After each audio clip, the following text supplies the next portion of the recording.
Hello, friends, and welcome back to Stories About Entitled People. We start our video with a petty but funny story. Yes, the father of our OP was quite a joker. More details will follow after a short break. So don't forget to subscribe to our channel if you're new here, and turn on notifications so you don't miss a new video every single day. Here we go. Yes, I will come pick you up. Not me, but my dad, and he used to do things like this all the time. We lived in a rural area, and the nearest grocery store was about 5 minutes down a mountain. My uncle lived next door and didn't have a car, so he would ask my dad for a ride. My dad would almost always give him a ride wherever he needed to go. He would not let my uncle borrow the car, though, because once my uncle wrecked his mother's car and told her it looks like she needs a new one, but refused to pay for it. One day, my uncle comes over and the conversation goes like this. Uncle, can you give me a ride to the store? Dad, you just want a ride to the store? You want to go anywhere else? Uncle, no, just to Acme. So they go to Acme and my dad comes back in a short while alone. My mom asks where his brother is. Dad responds that he said he wanted to ride to the store, said nothing about a ride home, and when he asked if his brother wanted to go anywhere else, he said no, so he left him there. My uncle, not wanting to walk 5 miles up the mountain with all his groceries, calls my dad from the payphone. Ha, very funny. I'm sick of your damn jokes. Come pick me up now or I'm gonna beat your face in. So my dad, not one who likes to be threatened in that way, drives to the store and finds his brother, literally lifts him off the ground, picked him up just like he said he'd do, gets in his car, and leaves him behind again. Just following orders is what he said to my mom when he came home without him. Mom made him go and give him a ride home. And our second story. You want to talk to my manager? Okay. This happened about 13 years ago. I was a field service engineer for a national retail chain. Basically, I was the IT guy who drove around in a company vehicle servicing the computer networks in the stores. The way the company was organized, there were corporate employees and there were retail employees. Being a corporate employee, I received corporate stock as a small part of my salary. And my starting pay was 3 times the rate of any store manager. Because I was always putting out fires, I often found myself in the awkward position of dealing with store managers who honestly thought that they were the store owners, and that I was just the hired help. This was truly ironic, as I actually did own a very small piece of the corporation, whereas the average store manager did not. One day, I got orders to replace a server in a store not too far from my house. I worked out of my house, but kept parts in the truck and also the back room of another store nearby. So I show up to the store where the server needed to be replaced. It was my second stop of 3 scheduled that day. I walk in the store wearing my very obvious corporate uniform and name tag with logo. The store owner, or retail manager, instantly demands to know, WTF am I doing in her store? I get this all the time. Nothing new. I calmly explain that my boss wants me to upgrade one of the store's servers, hardware replacement, and I even show her where it is that I'll be working. I explain that it'll take about an hour and that the POS registers might go offline for about 5 minutes. She isn't happy, but she reluctantly allows me to go into the room where the server is, and I start working. When I'm just about done, the POS registers go down as I'm switching them to the new server, which is not fully hooked up yet. It was at this point where I realized I've forgotten to bring in a couple of cables that I need to finish hooking the new server into the store network, so I run out to the truck to get the required cables. I'm gone about 2 minutes. When I get back, the store manager is sitting at the table in front of the server, and she's got food spread out all over the table. The server is under the table. I tell the store manager I need to finish hooking up the server, gesturing under the table. The store manager tells me I'll have to come back in an hour after her lunch break.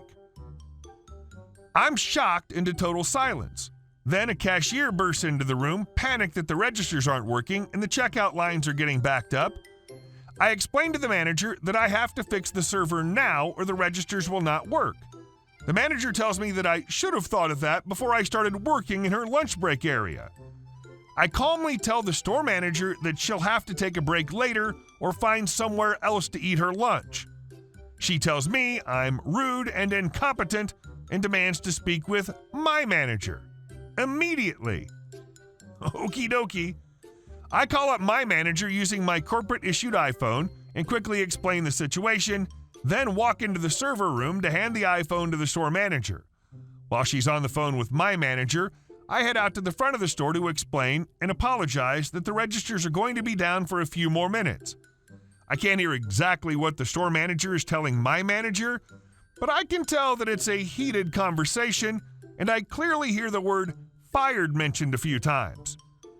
It's clear that the store owner, or retail manager, wants me to be fired for daring to try to interrupt her lunch break. Unfortunately for her, my direct supervisor was about 5 to 6 levels above the retail district manager, so the store manager was complaining loudly about interrupting my work to the manager of her manager's manager's manager's manager's manager's manager. A few minutes later, the store manager walks out of the room, awkwardly balancing bits and pieces of her lunch spread.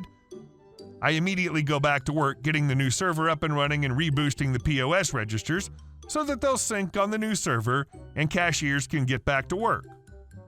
Everyone's happy now except the store owner because her lunch break was ruined. The main part of my task is done now, but it takes me about another 15 minutes to clean up my mess and reorganize my truck to get ready for my next stop, which will be about a 1-hour drive from my current location. As I'm doing this, I see the retail district manager, I've met her before, going into the store. She walks back out of the store with the former store manager who's carrying a box of her personal items. So let me get this straight. The store manager actually prioritized her lunch over getting the cash registers online?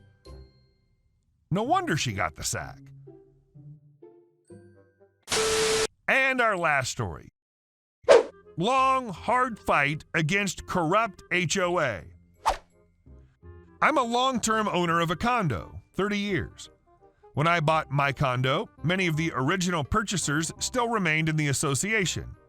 About 10 years ago, I moved and rented my condo. During the time, many of the original owners sold and just a couple of them remained.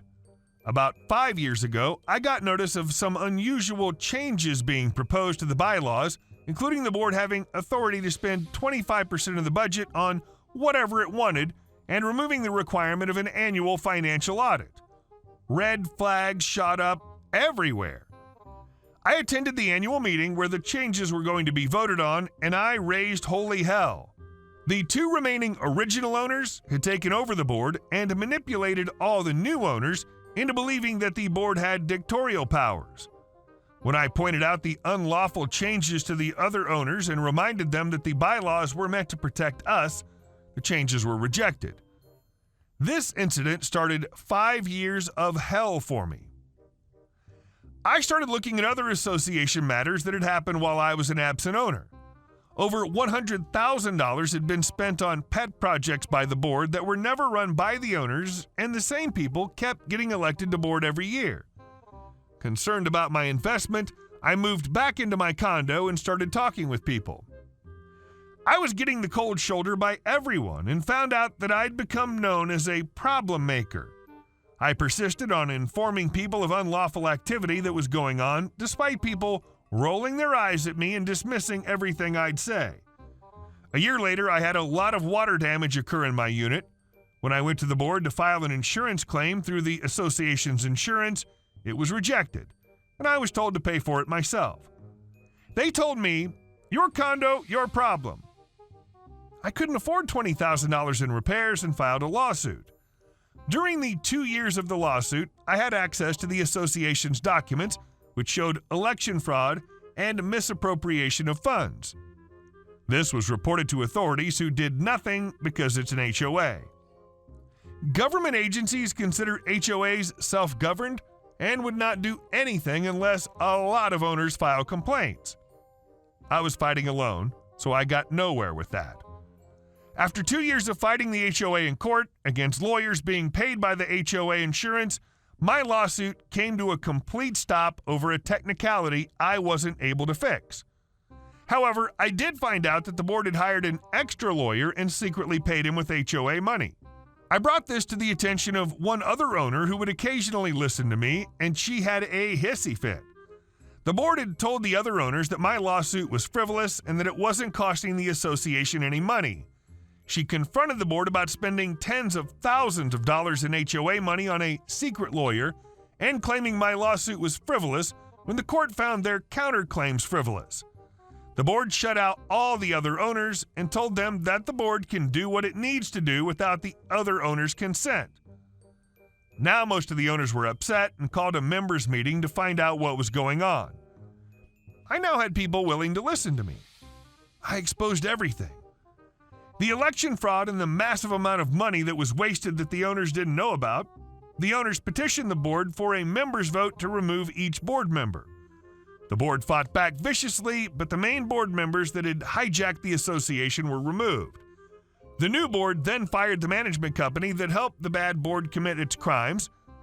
After almost 5 years of living hell, feeling lost and alone, fighting an organization that has 99% odds in its favor, I killed the beast.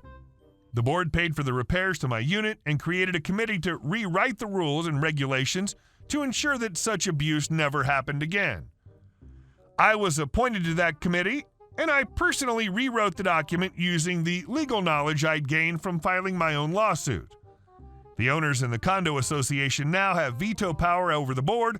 The rules and regulations comply with the law and governing documents. And a sense of pride is returning to the condo that had been ripped away from it by a couple of controlling, manipulative hags that thought they could do what they please. This entire situation was difficult as hell, and it took a toll on me emotionally, health-wise, and financially. It was also very time-consuming. I don't recommend that an individual condo owner fight back like I did. I was lucky and had enough legal skills to tackle this on my own. Most people who fight a crooked condo association lose, big time. Unless you can get a competent lawyer to represent you, it could be disastrous for you. But with minor issues, speak up. Know your condo's legal documents and inform other owners when the board does things they're not supposed to or not doing things that they are supposed to. Act reasonably. If you overreact, the other owners will not pay attention to you. I hope others dealing with bad HOAs succeed in their fights. Hopefully, state legislatures will one day crack down on the fraud going on in HOAs and give owners the rights they need to protect their homes from HOA abuse. Nice job. Sounds like a rough time, but good for you. Hey guys, thank you all for watching. I'll see you in the next one.